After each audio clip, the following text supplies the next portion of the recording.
This is a short video on the ABCs on AI for mental health. Remember, Parente is a platform designed for therapists and parents and was developed by myself, Eduardo Bunge, Professor at Palo Alto University and co-founder of Parente, and Antonio Hardan, Chief of Child Psychiatry at Stanford University. Let's talk a little bit about AI in general. You all heard and you're all using ChatGPT, Gemini, Claude, Grok, or any other AIs. Those AIs are known as multi-purpose AI. You can talk about anything with them, and they are very good, to be honest. So we cannot say that they are bad, right? But they are general and multi-purpose AI, and there's a different way of approaching AI that is to check with a specifically designed AI for mental health. That's what we've done at Parente. Parente is an AI designed specifically for youth mental health professionals and help the parents that are working with them. Now, at the heart of that platform, it's Pat.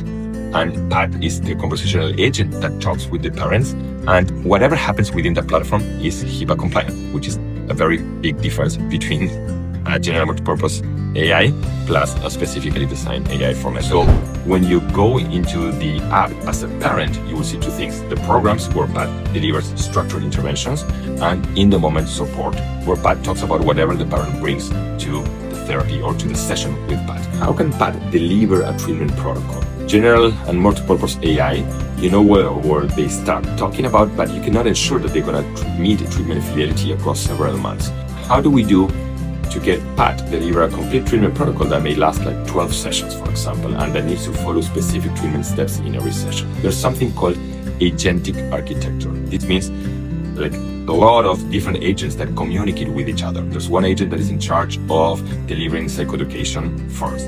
There's another agent in charge of assessing if psychoeducation was delivered correctly. There's another one say, okay, if step 1 is completed, let's go to steps 2. And there's an agent that combines all of them. All this architecture allows us to have Pat deliver treatment sessions week by week, following the treatment protocol and not deviating from it. A very easy way to understand agentic architecture is the following.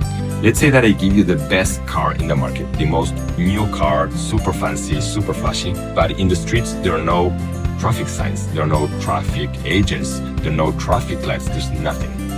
Would you make it from point A to point B? Maybe yes, maybe not, we don't know. Now, if we start adding traffic signs, adding traffic agents, traffic lights, and you even have a GPS, you will probably make a very good use of that car. That's what we did, adding the agentic architecture to these amazing AI systems that we have today.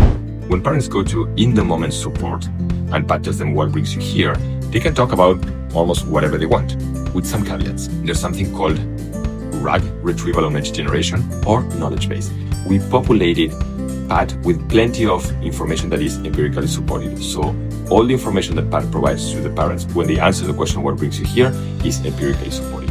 So this ensures the quality and reduces the risk of hallucinations. If a parent says, hey, I want to order pizza or I want to talk about something different, what happens? We added plenty of guardrails so that Pat stays on track.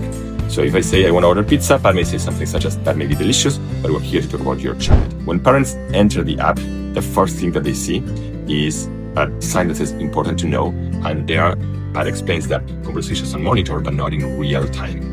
And that if they have a crisis, they should contact 911, etc., as most digital interventions do. If a parent asks questions about medication, for example, we have instructed Pat not to provide any response about medication.